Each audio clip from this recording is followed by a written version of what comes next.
All right, here we go. Hey.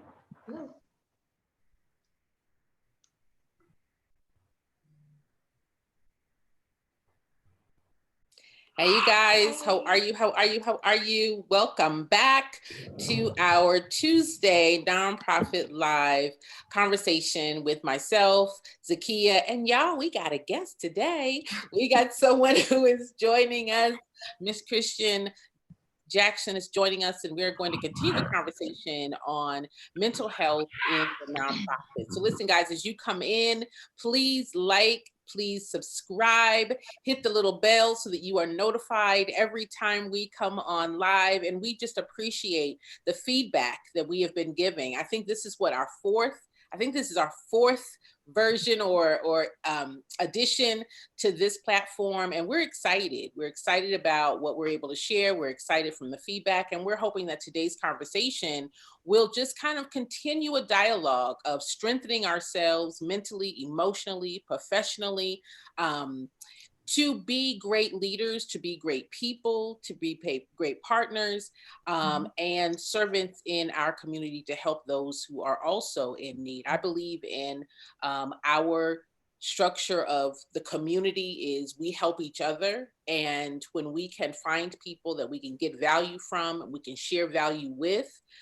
is important. And so today I'm excited that we are going to hear from an expert. We're going to hear from someone who desires to share value with us. And I'm going to turn it over to my partner in crime, not criminally crime. But anyway, we're going to turn it over to Zakia Esper, and she's going to lead us in today's conversation. Again, guys, put your comments below, like, and subscribe, and enjoy the show. Yes, thank you so much, Lady Jen. I'm really excited because two of my favorite people, like these are literally two people that I come to with issues. When I'm struggling with nonprofit stuff, I'm like, Jen, what's going on? Even personally and in our nonprofit, when I have things come up that feel to me like this is a mental health thing, or this is something that might, need the expertise of a therapist, Christian is my first call. So I'm excited to introduce Miss Christian Jackson. And I have to read, y'all. I have to read. Christian and I went to high school together, so we've been friends for a very long time. But she's also someone who helped me lay the foundation for seeds, making sure that we had curriculum that was therapeutic and made sure that our kids were safe as we unpack these things with them that we do. We unpack all the things, y'all. And we want to make sure that we were doing it safely. So Christian has an LPC, LPCS, CACI, and NCC. She's an LPCS candidate. Is that it? Yeah.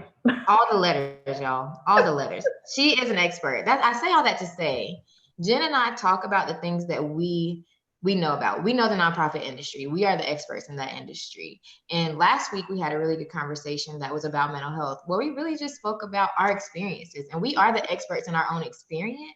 But I think there is some value in bringing in someone who has all of these letters to prove that she knows what she's talking about. No letters. I know there's so many letters. I think it's great. I'm proud really more than anything. I'm proud, but also I think it's important for us to understand that just like we wouldn't go to a doctor who doesn't have the credentials, right. We would not consult a medical professional without the credentials. You have the credentials, so you are someone who people. I know you, so I trust you. But people who are watching will. I think it's important for them to know that you are an expert. You are credentialed in mental health and mental health awareness. So yes, Christian Jackson, y'all. Thanks. So I can introduce my little bit about myself and my background. Thank you, Jen and Zakia, for having me today. I've been working professionally as a therapist for now almost 10 years. The better part of a decade, where I started out as a addictions counselor for teenagers.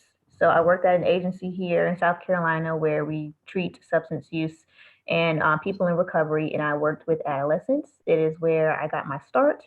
And that is where that CAC comes in. At that agency, I had to get certified as an addictions counselor as part of their grant requirements. And then right after that, I started working at an agency that treated people who are survivors of sexual assault.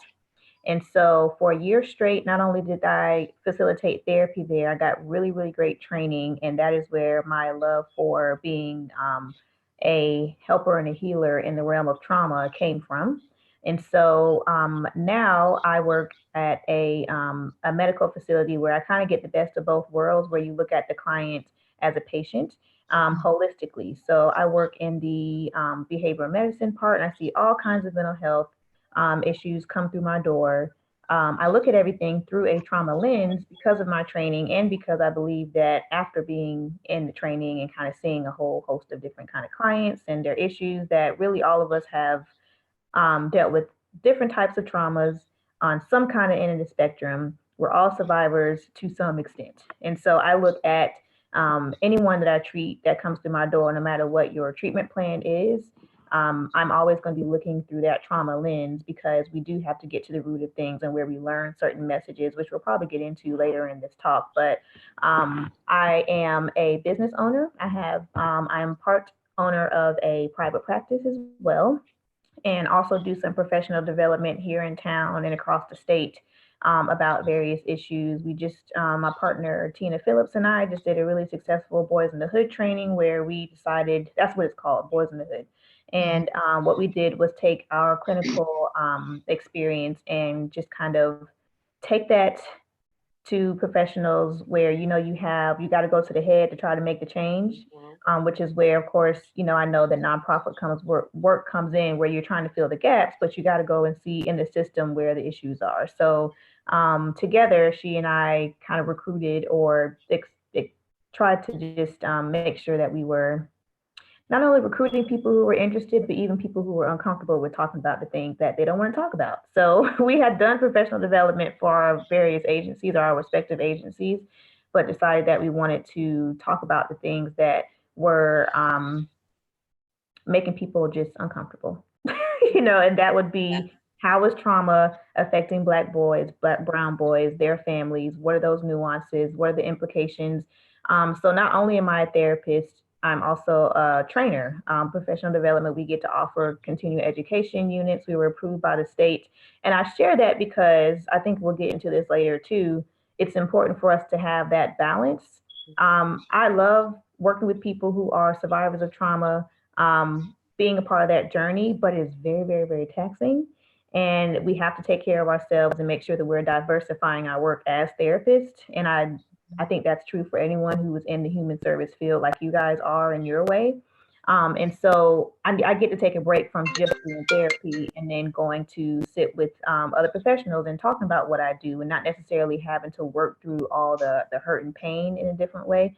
But it's still related, and I still get to make the change. So it's about, I'm still considered kind of new in the field, I guess, since it's been under a decade, but I have found that to be true really quickly, just because I got excited in the beginning. I'm like, oh, I have all these skill sets and I could do all these things. But then I was speeding towards burnout.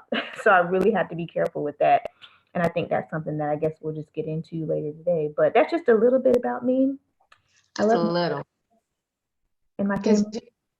Yeah, because you do so much. That's what I'm saying, Jen. That's why I was like, we got to get Christian on. She knows, she has such a diverse experience in the human services field, from drugs and alcohol, people who, are in recovery, to sexual assault and trauma. And still, like you said, have a private practice where you are working with people who are coming in for various reasons. Again, working with the professionals that are working with those people. Like, you really are touching every layer. And I think there's this thing where it's like, well, I'm still young in the industry, so they say. I mean, I guess by years, but look at look at the level of exposure you've had to so many different, I guess, just other people's experiences, which kind of leads me to the thing that I really want to talk about more than anything, is vicarious trauma. And I know that's something that you can unpack for us, Christian. I talked about it enough last week. Tell me, like, what made you go, that, when I said vicarious trauma? Yeah, man, that's just carrying other people's crap. That's, if I'm going to put it in layman's terms, they taught us that in grad school. It's like a nice fancy term, vicarious trauma, or there's another word for it and I forgot, but it doesn't matter.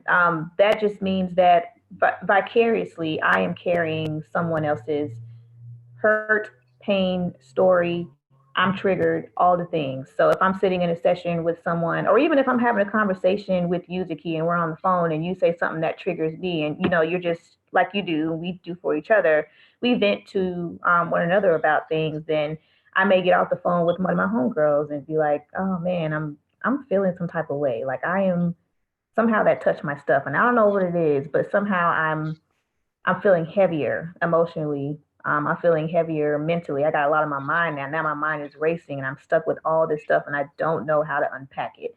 And so for a therapist, for sure, if I'm sitting in an agency that is like a revolving door and I have back to back to back to back sessions, then I'm sitting there. First, I'm listening to someone talk about their rape experience. And then I'm listening to somebody with their daddy issues. And then I listen to somebody who is triggered at work because they have a boss that's difficult. And then I have 30 minutes for lunch and I'm right back in it. And I'm talking to this kid who is here because of DSS and they were molested. And I just have all this stuff with really no break. And so vicarious trauma is just that. It's actually experiencing its trauma.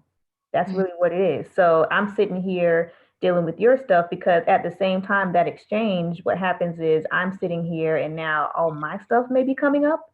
So whether I do the work or not, like I'm a therapist who has a therapist and I love Kim. I see her, I'm on the bi-weekly plan because, and I just think that that is responsible as a therapist or as any helper because vicarious trauma is real. And I mentioned burnout before. If I'm going to work 5 days a week and I do have that revolving door of all these issues with no time to unpack it, then I'm speeding towards that burnout because I didn't realize that seeing this 16-year-old girl really reminds me of when I was 12 and I went through that and I didn't have my support and my daddy treated me like this and dang, like what is the last time I talked to my dad? And you're all in your head about all these things and it can take us off focus for our own self-care, the work that we're doing in the community. It may impact the way that I even see and even want to interact with my clients. And if I'm real, because I'm going to be for y'all, then there are some clients that I really just don't want to see because I'm like, damn, man, the last time I saw them, they really brought up some stuff for me and I ain't seen Kim yet. And I don't know why that person touched me in that way. So that can even impact the quality of care from a therapist to their client or from a doctor to their client or whatever the case is with all of us kind of being in this field, especially the work that I know that you do, Zakia, where you're allowed to, unlike myself, kind of get in a more personal way than I can, meaning, maybe talking to the families way more and you being able to provide transportation and sit with the kids longer like you and I've seen you do. Um, that stuff is really like kind of dangerous territory when it comes to vicarious trauma because you get to see a lot more than I do. And depending on the agency where I have worked, going out into the homes and doing that community service. I mean, that community-based work where you go to the homes and if you're a DSS caseworker and you go to the homes and you see that there's an exchange and energy that happens whenever you're in a space with someone. And so that is what I mean by carrying all that crap. And there's so many implications as to how that would impact the quality of care, how often you would see that person, how you would see or treat that person. Are you cutting sessions short by 10 minutes because you can't handle it? Like, is that fair? There are so many different levels of impact that vicarious trauma can have. And that's going to be important for anyone in the helping field to really be aware of. And that kind of gets into, for me, that self-care piece where we're talking about how you are treating yourself even after those days, after that session. Do you go for a walk afterwards? What do you do? Did you decide that maybe in the beginning of your business plan or your plan for your nonprofit that you wanted to work with this population, but now you're just like, I don't know, this is really triggering for me. Do I need to revisit this later after I've done some work on myself? Do I need to delegate this to someone else who may be best? There are just lots of considerations that I think we sometimes don't even know until we get there, which is sometimes the scary part. Like, I didn't even know that this is going to impact me.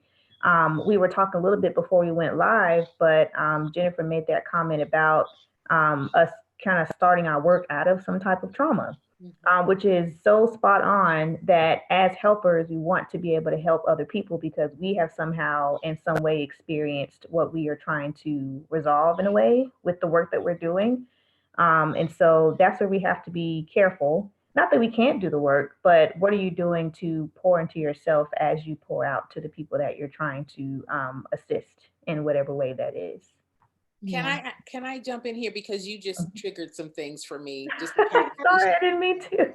No, this is so amazing. Guys, please, please, please comment below and just share what is resonating with you, because what you just said to me helps me understand, I think, some of why when people come to me, they are very excited about starting a nonprofit. But when it gets into the description of the type of people that they need to serve or how to put together that order of service, it's like the mind goes blank. Yeah. And I'm wondering, like, what is this? This is what you wanted to do. But I think that what you're saying really taps into that area of trauma. And I think that they don't want to revisit all of the steps that they haven't taken themselves on how to provide service, right? So I've created this organization, or I desire, and in their mind, they're saying, I just want to help. I just want to help. But I think possibly what they mean, and you can correct me if I'm wrong, if I'm interpreting what you're saying incorrectly, is I think that they want to be in a space with people like them. And they want to be they want the support. And so they're creating a support for themselves. But when it comes to the business of running the business, that is something that they didn't quite factor in. Right. And so when I'm pressing them for the business part of it, they're still on the emotional part. They're still on the fear part. They're still on the uncertainty part. The what if I fail? What if I can't make this happen? What if it's too big? And so I'm confronted with this, like, what are we dealing with? And I think that you've kind of hit it on the head for me to say, oh, that's probably what's going on. I mean, I myself has gone, I shared last week that, I was raped as a child. My virginity was taken by a violent rape. I was molested as a child. So I have a lot of issues. But I have sought help. I am a person that believes in, keeping my accounts current. If there is something going on, I want to make sure that I don't leave it, I resolve it. And I'm like, all right, you're good, keep moving. But that's not a lot of people's story, particularly Black people, because we walk and carry so much pain that we would never call it pain. Right. We walk so numb all the time that we wouldn't say we were numb. We were like, just no, I'm tired. No, I just don't feel like myself. But they wouldn't put their finger on, I need to talk to someone. I need to resolve some things. Speak about that in terms of, is that something that we're brought up with, or how do we break that cycle to recognize that there may be something there behind I don't want to call it a mask, because I don't think it's necessarily truly I'm putting on a mask. I just think it's like a mom. I just had a baby. I just pushed a whole life out. I got to breastfeed. I got to feed my family. I got to do the things I got to do. And it's just that mindset of, I'm not going to deal with it. I'm just going to do. I'm not going to deal with it. I'm just going to do. Yeah, and what you're describing is a trauma response, which a lot of people don't necessarily consider the fact that I'm just going to autopilot it on. They don't think about that as being a trauma response, because our brain is telling us, okay, well, Christian, you don't went through this thing. When you went through this, it was hard, and all you need to do is shut down to be safe. This is just what you need to do. If that just means you need to keep going so you don't got to think about it, because thinking about it makes you go nuts, then we ain't gonna think about it. We're gonna keep grinding. We're gonna keep doing what we do. And we're also creatures of habit too. I was actually talking about this with a friend a couple of weeks ago about the fact that I'm always on the go myself. And so aside from me kind of operating out of fear myself that, oh my God, the bills won't get paid, which is my own issue sometimes. It's also me watching my grandmother, who is 70 years old, still working. So, you just watch the people who are around you kind of doing their thing too, and the people who are raising you. So that goes back to family of origin type of stuff too. Like whoever was part of your village, what are those messages that they actually put forth for you about your work ethic? Are you hearing that if I don't work, then I'm nothing, I'm not good enough? When you do sit still, what are those what's that narrative in your head? For me, I can speak personally. I'm on Family Medical Leave Act right now because I have a health issue I'm dealing with. And Zakia was literally texting me last week and telling me to sit down, that I need to rest. And so I did that for like, actually, Zakia got like 2 hours that day. My husband took the baby somewhere. I know I had 2 hours to myself. And so, I had you on my head just telling me to rest. But while I was sitting there, I was like, I need to be doing dishes and I need to fold this laundry that's sitting here, and that I need to, or that I should, or I could have, would have, should, like that narrative comes from the fact that we, even as Black women, if you want to say, have been told we are supposed to be everything to everybody all at the same time at all times. And we are at the bottom of the totem pole, which is a very immature way to think, unfortunately. But that is what we are taught watching and kind of being around, at least my matriarchs in my family. That's what they've told me, and I think that's a narrative for a lot of Black women. There's that Black superwoman syndrome where we're, like I said, supposed to be everything to everyone at all times, doing whatever. But really, what happens, and this kind of goes back to what you were saying a little bit earlier, is kind of like putting the cart before the horse. Like, I want to help, I want to help, I want to help, but I don't have that business background. I think what we also need to realize is not only does that come from our own traumas and us wanting to kind of start this thing, when we are survivors of trauma, the way that we all are in some way, then we miss something, we miss a step. So we are not really focusing on how to develop relationships or communication or certain skill sets because our brain is so focused on having us survive. So we just keep going. Chronologically, we're getting older, but then they may come to you, Jennifer, and be like, hey, I want to start this nonprofit. Boom, boom, boom. This is going to be amazing. I want to help all these people the way that I was never helped and all this stuff. But then I'm really like maybe 12 in my brain, the way that I even conceptualize what you're telling me on the business end, because emotionally, I know that if I go and try to get this grant, then when I get rejected for my very first grant, as that happens, then that might trigger something for me and be like, that might take me back to a space where I was told no, or I was invalidated by such and such back in the day when my voice was taken during whatever experience that was. And so now I'm just going to give up on this whole grant idea, the whole thing. I don't even know how to handle it. And that would be, of course, how maybe a 10 or 11-year-old would react when they do have a certain reaction. So a lot of what I think would help us realize how to, in a healthy way, get to where we want to be and serve the people that we want to serve is realizing where we are emotionally. Like, how old am I really emotionally and mentally? Because all that stuff goes into play into all the different decisions that we make. That is so powerful. That is so powerful because I think makes sense. It really does answer a lot of questions for me. And I'm a person, Zakia can attest to this. I'm a person that my response is, I'm pushing through, I'm pushing through, I'm pushing through, right? That's my response.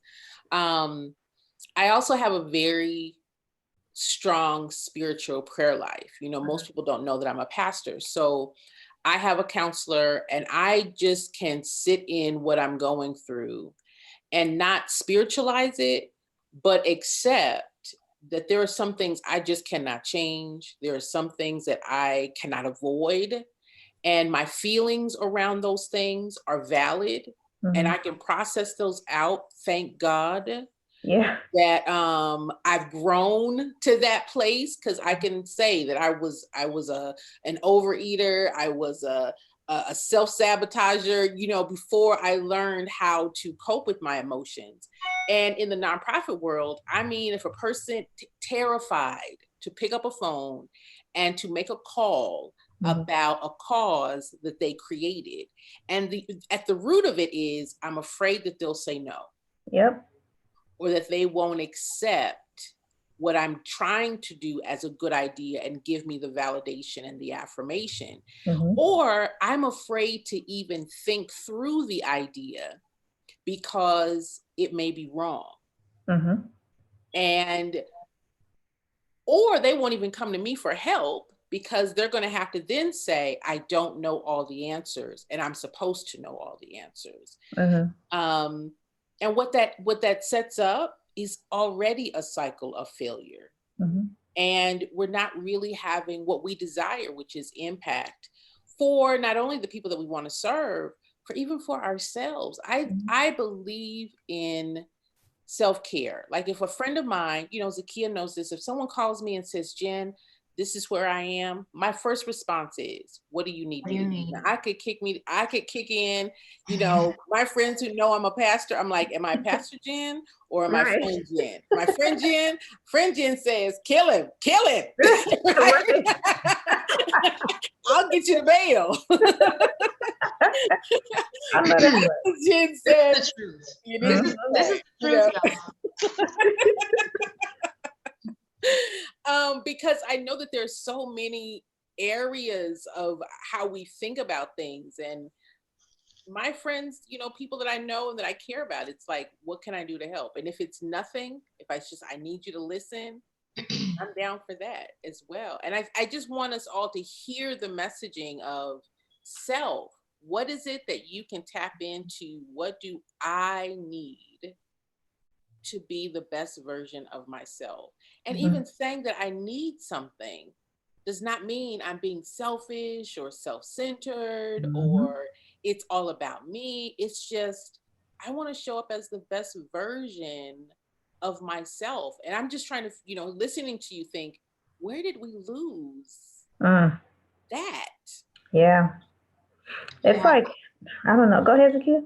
No, I think especially because, it's not lost on me there's 3 Black women having this conversation. So I think it's important to make sure that we are considering that when we talk about vicarious trauma, I think generational trauma is very real, which you touched on, Christian. Yeah. The fact that some things have been modeled and some things have been downright instilled. Like there are some things that have been said to us directly that I don't think it comes from a place of intending to bring harm. It came from a place of having to operate in those ways to survive, to get us to a place where we are today as Black people, which we all know happened on the backs of Black women.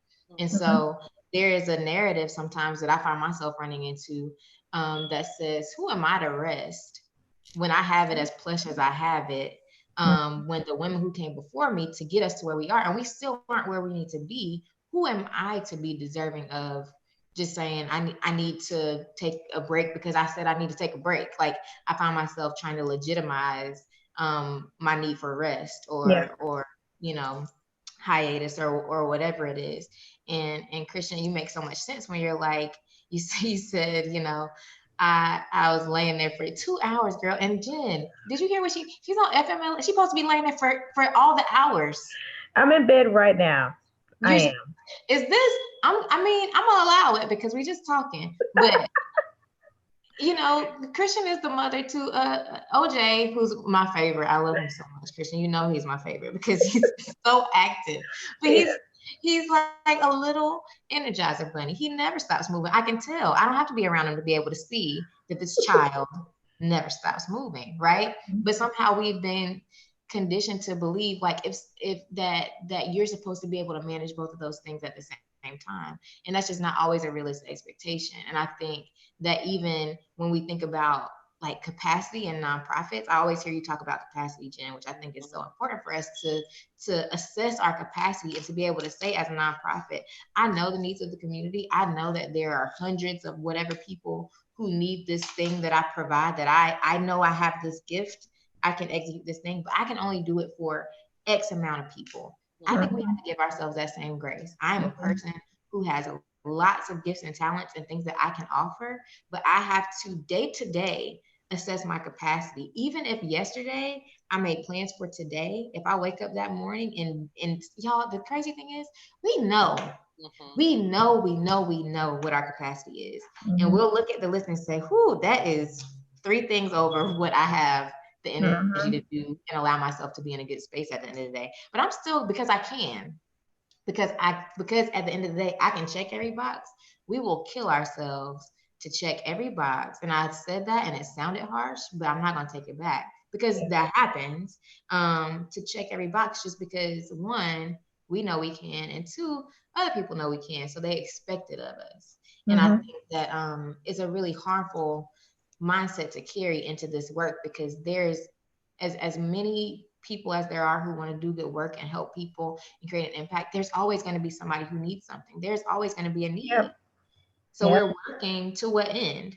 To Mhm. the end of ourselves, because there's Right. never going to be an end of the need.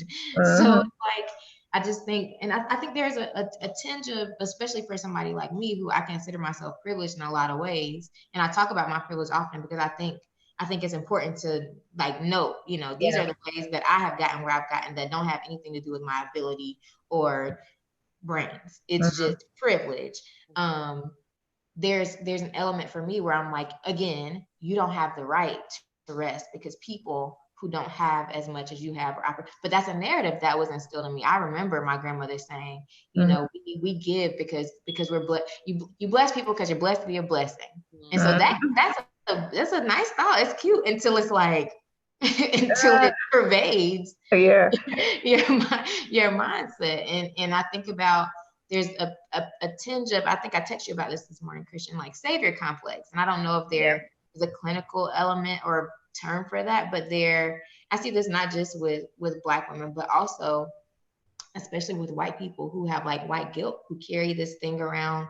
It's the same thing, same conversation around privilege, Mhm. who will overexert themselves in and we're gonna keep talking about Black people, but I'm just saying I have seen this in white folks as well, where there's this complex where I can save everybody, and I will save everybody, and be going the whole wrong way just because you decided that you're the hero. It's Mhm. like there are these things that happen in our brains that come from messaging that impede the work and the good that we're really trying to do. Does that make sense? Am I Yeah. ranting? Well, I mean, I am. for me, just talking about helping others, I think back to when we were in grade school, and they say every day, do your work, check off what you've done. And if you don't do it all, you get scolded. If you don't do it, you're now get the grade that you can't take home to mom or dad because then you'll be punished. Mhm. And I think it puts us into that behavior of, I got to check off the boxes. I just got to check off the boxes. But we're not even thinking about, are we doing it right? Is Mhm. this the best that we're putting forward? And I have a saying, activity is not impact. More is not better. More Mhm. is not better. And when we're building nonprofit organizations and they want to save the world because they feel like the need is so great and I just want to do everything, I'm like, no, more is not better. Mhm. And doing it for the sake of, I did it, but you didn't do it in a way that was the most impactful. So now you spent time, you spent energy, because we watch the kids. They sit up, I did it. Mhm. Sit up, doing the work, erasing real hard, but not really even processing, is this right? Mhm. I just want to get it done so I can play. I want to get it done so I can go to bed. I want to get it done so that I won't get in trouble. But it's not the connecting. What am I doing? And how is what I'm doing important and relevant? And what does this do for me? That we as adults have taken on that thing, and God help us, Google has not helped us. Mhm. Because now all we do is let me type it and Google will tell me, and I've not even thought through, does this make sense? Is it even what I want to do? Mhm. And so I think we carry some of those things into our adult life, into our relationships, that we're in relationships with people that we would not prefer to be in. Mhm. And we're doing things because I'm checking off a box. I'm checking off a box. I'm checking off a box, but I'm not checking on me. And I've not put myself in that box Mhm. and said, what do I need? I'm gonna bring up the race thing again because it's just who I am. What do you think about, especially in the nonprofit industry, Jen? And we had this conversation last week, late last week, about how navigating the industry, and I'm sure all industries, but we talk about this as a Black person, can trigger some of our trauma that we have around race. Because as Jen will tell you, and I love when Jen reads out the stats about how Black nonprofits perform, I guess, or their rates of resiliency in this industry, is jarring. And I think some of that is because, like you said in the beginning, Jen, we don't always have the the business knowledge or that element to make sure that what we're doing is sustainable and can be, you know, substantive. But I think also there are layers of access that are not always, you know, readily available to us as they are to our white counterparts.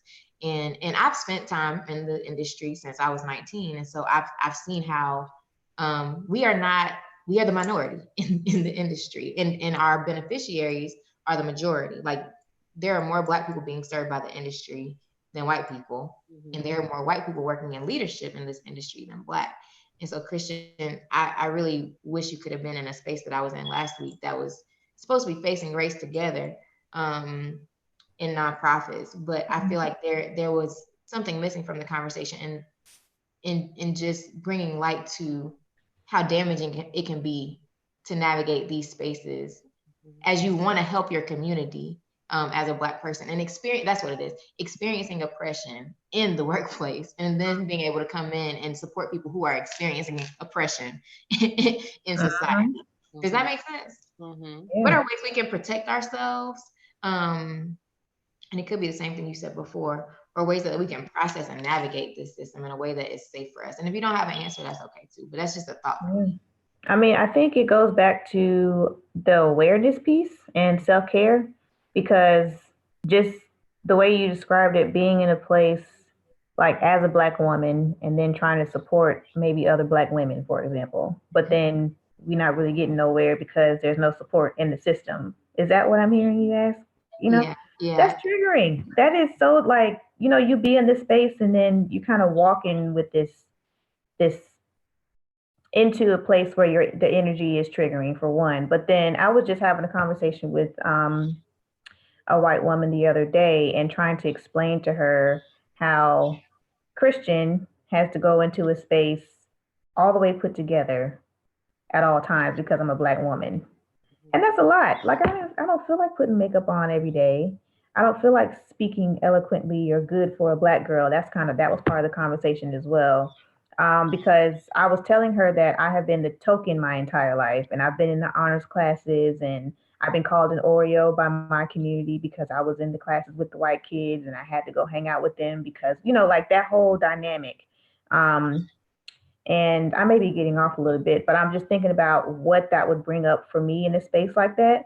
So I would have to be careful to make sure that I'm aware of that, for one. Um, and maybe even knowing specifically what about this space could really take me to a place where I'm feeling insecure, because really what I learned was insecurity very, very early. And I think one of our mutual friends, Jessica, she shared a statistic with me, a really sad one, that said that, I don't know if it was specifically Black girls or just girls in general, but our self-worth peaks at like age 9, which is freaking terrible. That is terrible, y'all. Like, for me to, if I think about, I don't even remember my 9-year-old self, but if you think about all the influences that we have, media, our family of origin, our friends, our enemies, you know, all that stuff. And now we have social media.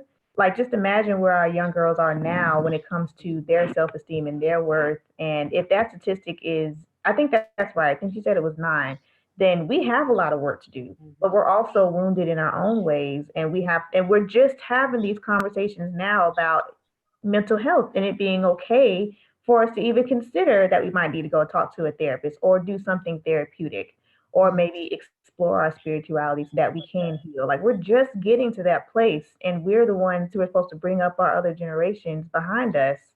And if that statistic holds true and if that pattern continues, then I mean, it's going to be like the blind leading the blind. You know, it's really Ah, kind of I wanna, scary. yeah, okay. So I had this thought. This was like a month ago. And y'all both know me, so thoughts come and go. I never wrote it down, but when you said it just now, it re-triggered it. So I had this thought about the fact that people come to us all the time and say, we want to mentor. I want to mentor kids. I want to be a mentor.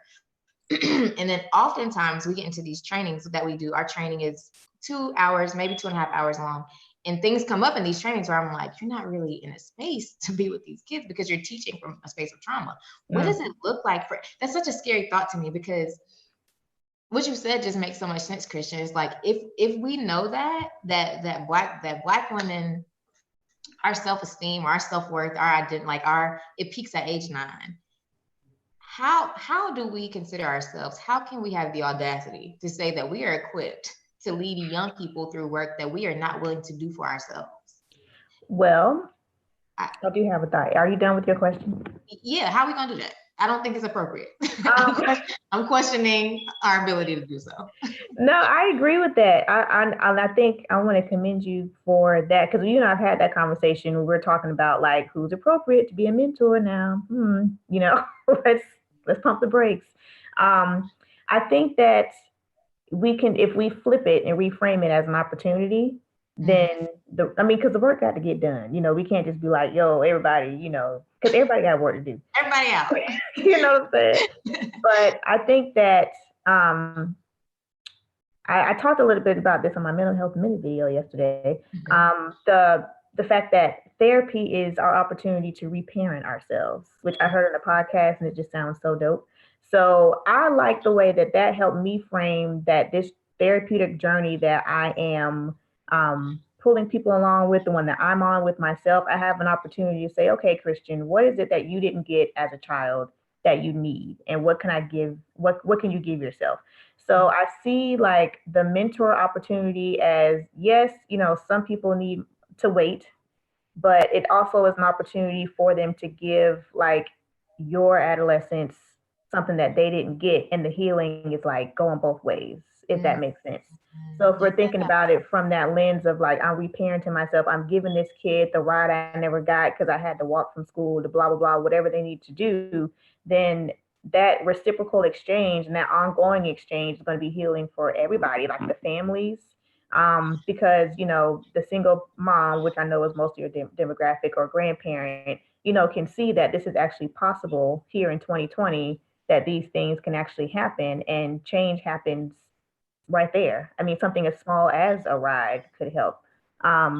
And with you already having built into your services that therapeutic piece that I help with sometimes, I mean, maybe they're prompted to go get the help that they want in the first place. Like I believe God's going to work wherever, and however. And so all we can do is, pun totally intended, plant the seed, you know what I'm saying? And then let the work kind of, you see how, and let the work just, you know what I'm saying? Just kind of do what it's supposed to do, because you make the connection, and then God does the rest. That's how I see it.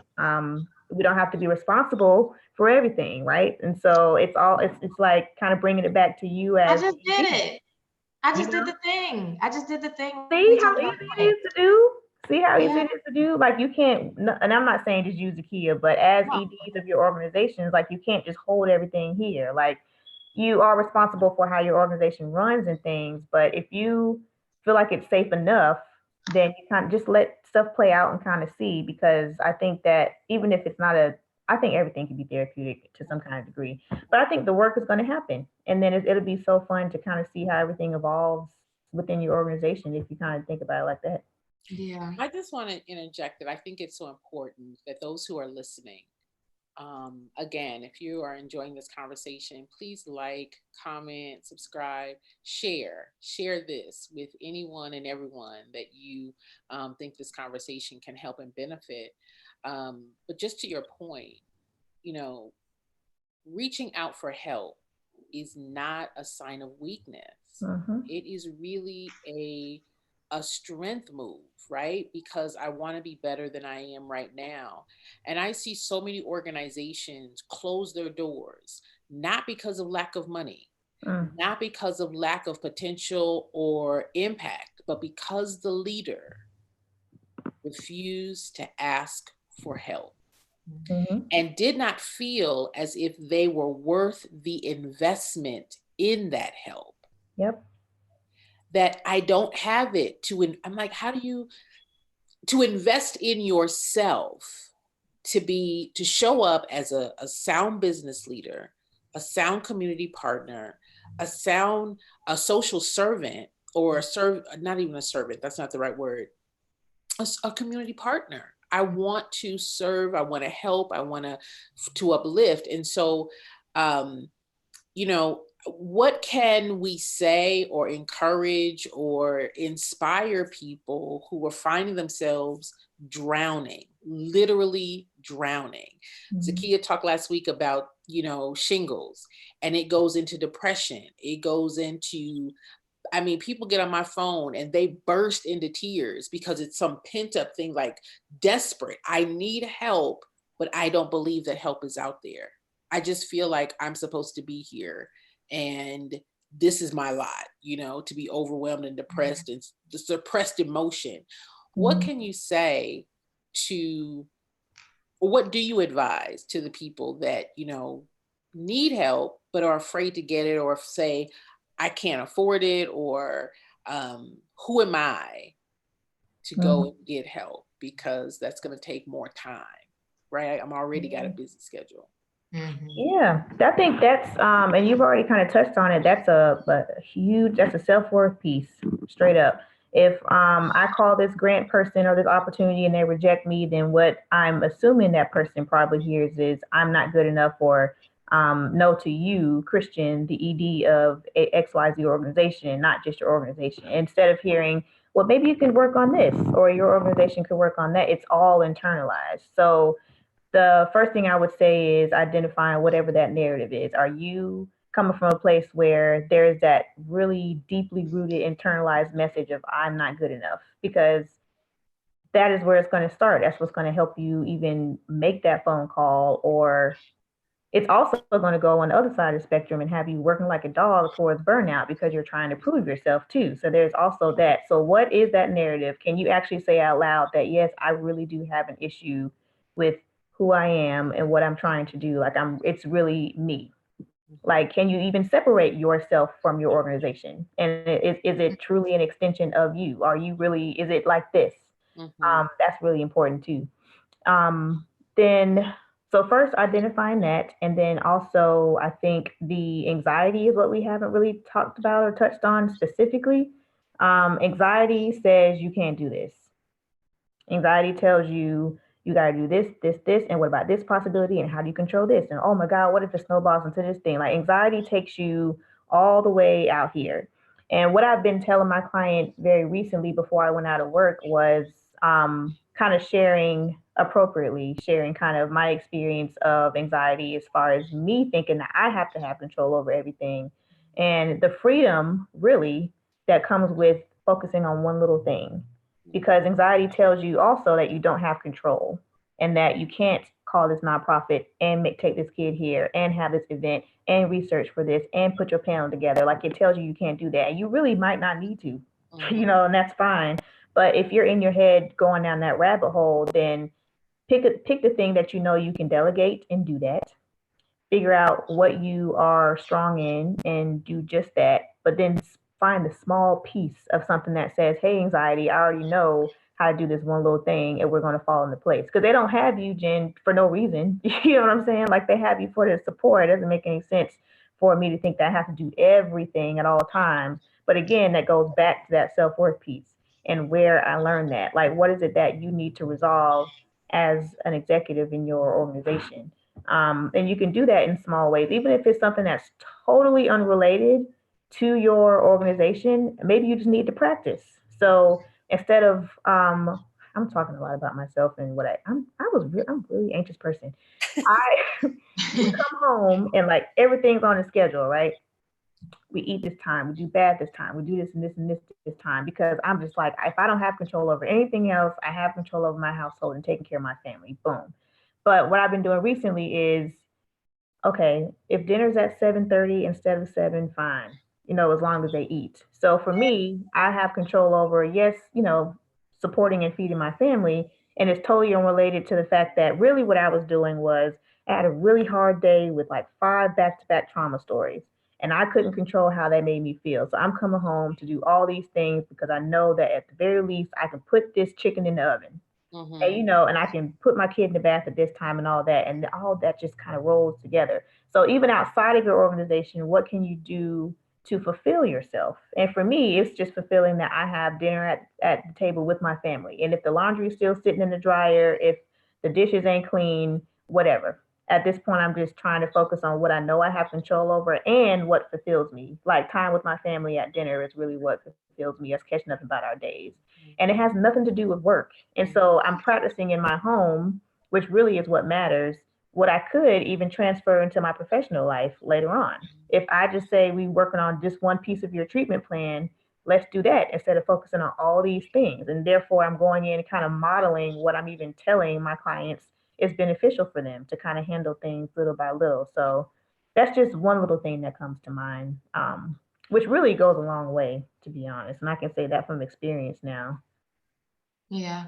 I think that makes me think about building a nonprofit though, Jen.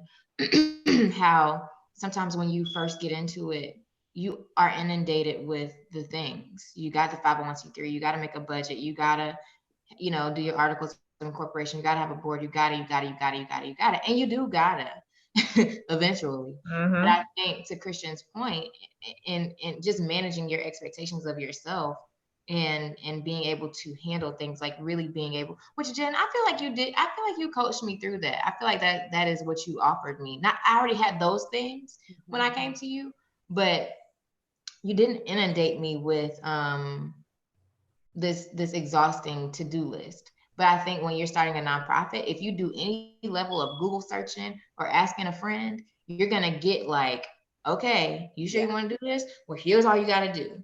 And we try to jump into that, sometimes in the middle of it. And what I hear you saying, Christian, is if you have anxiety around where you are in your nonprofit, which a lot of days I admittedly still feel that rising up in myself, where it's like I can't fit, but I've gotten to a place where I'm grateful. It feels like a level of like deliverance or something, where I'm like, I can only do what I can do today.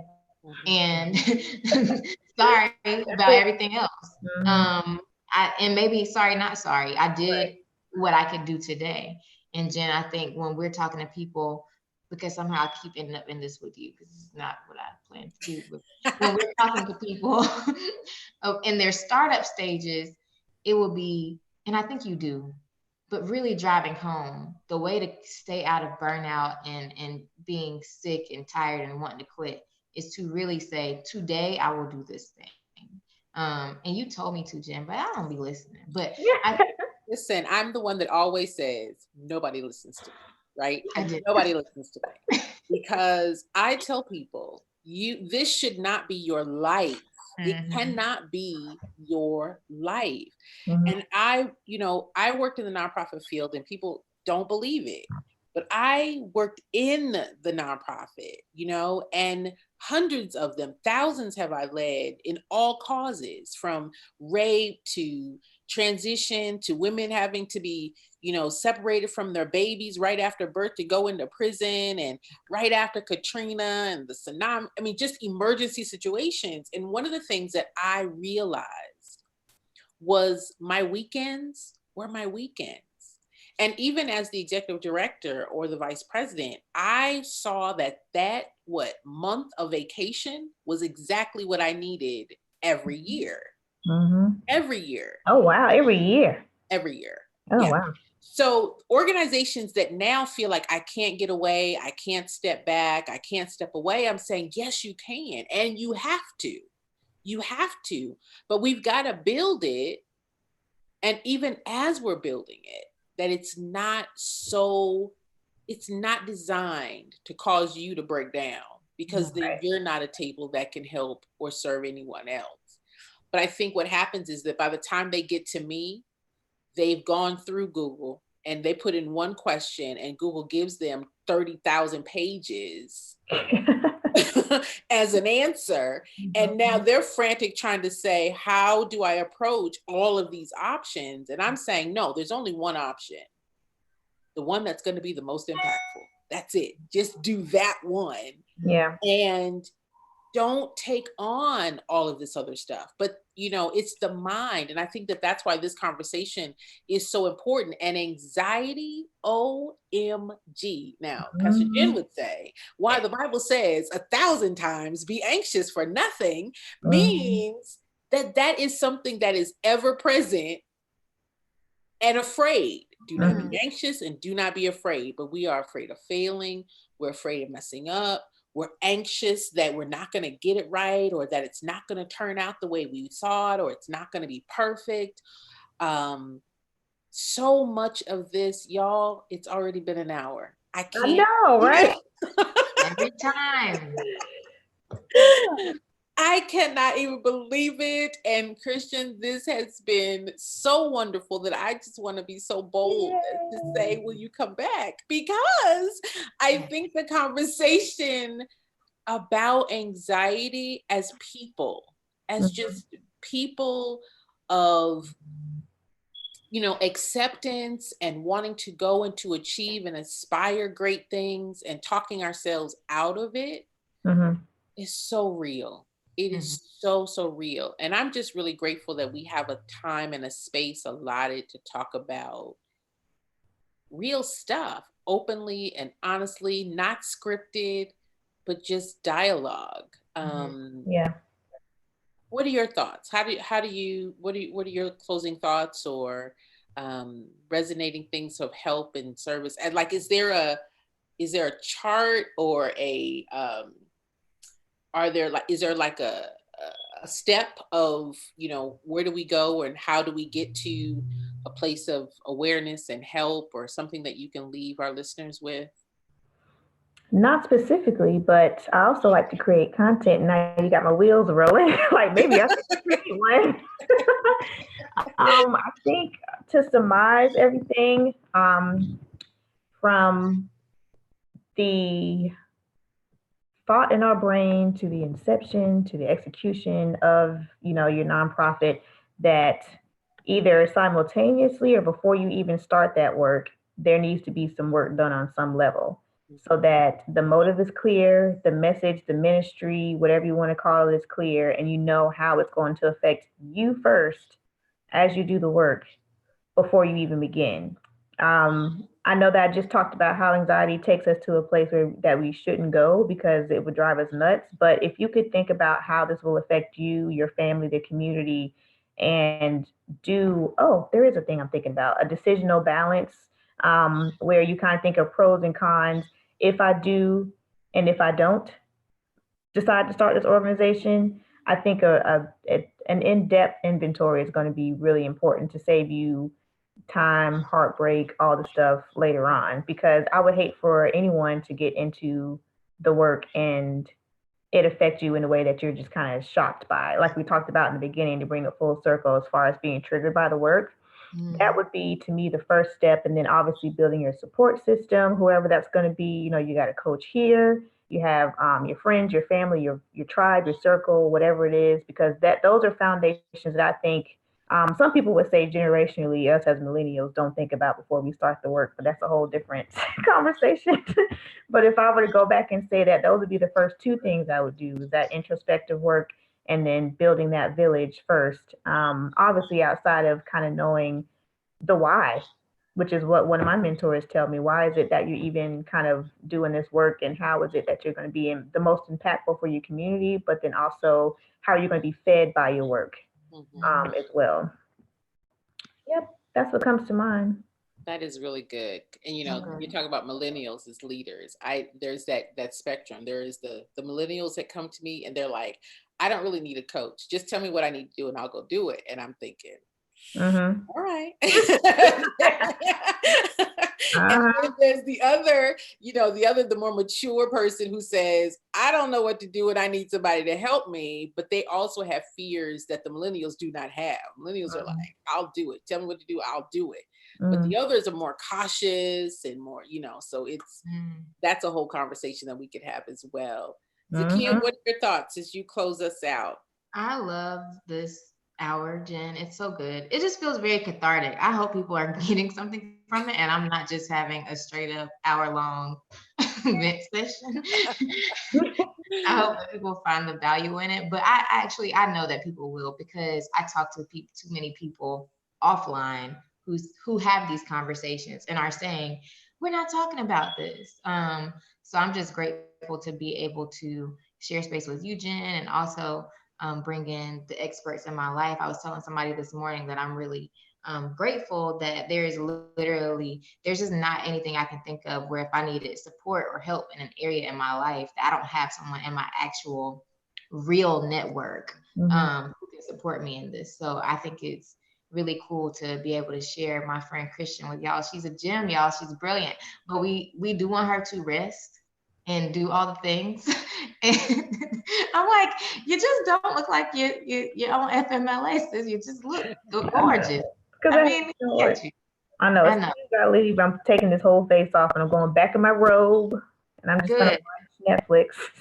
Good. Hi from OJ for another couple of hours. Yes. He's so cute, Jen. Okay, I'm getting off topic. He's so cute, Jen, but I'm telling you, if he is around, this woman is not resting. I've seen the videos. Yeah, he's not resting. And I think that it would be great to have you back on, Jen. I want to echo that because I think the conversation we had last week was really, really good. And I think you just helped us take it to another layer. And I think when we are intentional about understanding why we show up in this space the way we do, we can unlock some of it for people. We can demystify it. And they don't have to wrestle with it like some of us are and have. I just want to try to give people the keys. I'm like, if we got the keys, y'all, let's. Yeah. And I think that this is stuff that you can't get in a book, right? These are conversations that you have to have out loud.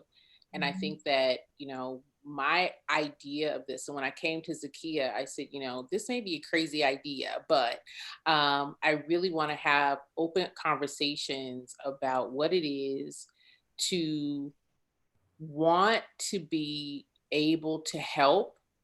But what does that look like for me as a person? What does that look like for me in my time?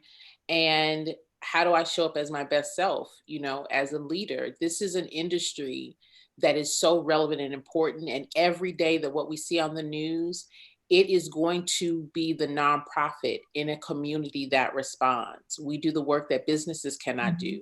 We do the work that that government cannot do. And so all of these things that are going to be impacting our community, it's going to be a nonprofit that shows up as a viable first responder. And that means it's led by a person or a group of people who are equipped and have the capacity to do the work and then also go back and take care of themselves so that they can show up the next day to do it again. That's what first responders do. Here in Southern California, we see the firefighters who work around the clock putting out fires, but then you also see them sleeping. You see them having to rest. And I'm hoping that this conversation, for those of you who are tuning in, will give you permission, like Lady Christian Jackson's doing, is resting, right? Taking the advice that we give others of taking care of yourself and putting yourself first.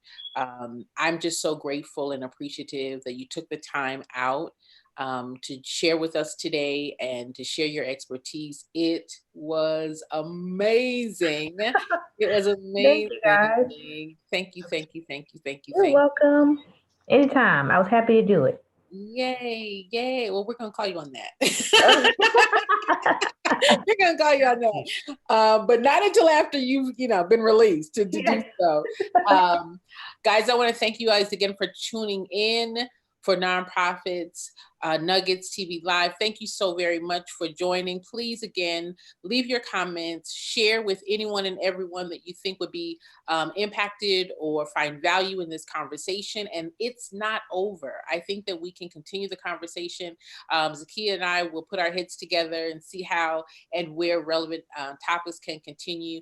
But like, share, hit the subscribe button. And thank you so much for tuning in. Zakiya, anything that you'd like to say before we close out? Nope, that'll do it for me. I'm excited about next week. Looking forward to it. All right, you guys. Have an amazing rest of your day, the rest of your week. And we will see you all next Tuesday right here on Nonprofit Nuggets TV Live. You guys have a great day. Blessings. Bye. Bye.